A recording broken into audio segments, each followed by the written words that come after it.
ইসলামী শরীয়তে এর কোনো বৈধতার কোনো রাস্তা নাই, এই কথাই সত্য, এবং সরকারকে নসিহাত করতে হবে এই কথাও সত্য।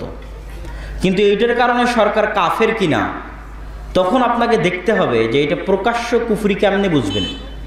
যদি সরকার এসে বলে, সরকারি লোকজন বলে বা সরকার বিবৃতি দিয়ে বলে আমরা জানি ভাস্কর্য তৈরি করা শিরক, কিন্তু আমরা মানি না, মানব না, কথা বুঝতে পারছেন, তাহলে তখন কাফের, প্রকাশ্য কুফরি।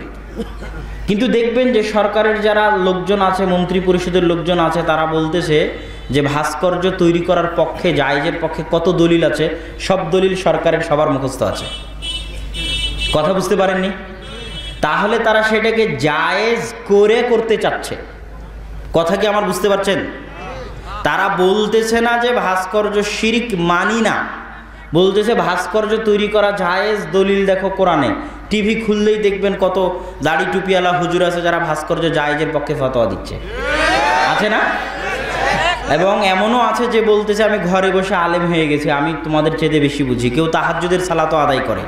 তারা সবাই ফতোয়া দিচ্ছে যে ভাস্কর্য জায়েজ। তাহলে কি বলতে হবে? ফাসিক মুমিন, মানে কাফের হয়ে যায়নি। এই সুযোগ আমাদের নাই যে কেউ কোনো কবিরা গুনাহ করলো আর আমি তাকে যাচাই বাছাই না করেই তাকে কাফের বলবো। তাকে দুটো জিজ্ঞাসা করতে হবে কবিরা গুনাহ করার পর, দুটো জিজ্ঞাসা, আপনি কি জানেন? যদি বলে না জানি না, তাহলে কাফের হবে না। আপনি কি জানেন সালাত আদায় করা ফরজ, আপনি যে সালাত আদায় করছেন না? তো বলে না আসলে আমি তো জানি না যে এভাবে। আচ্ছা ঠিক আছে, তাহলে কাফের হবে না।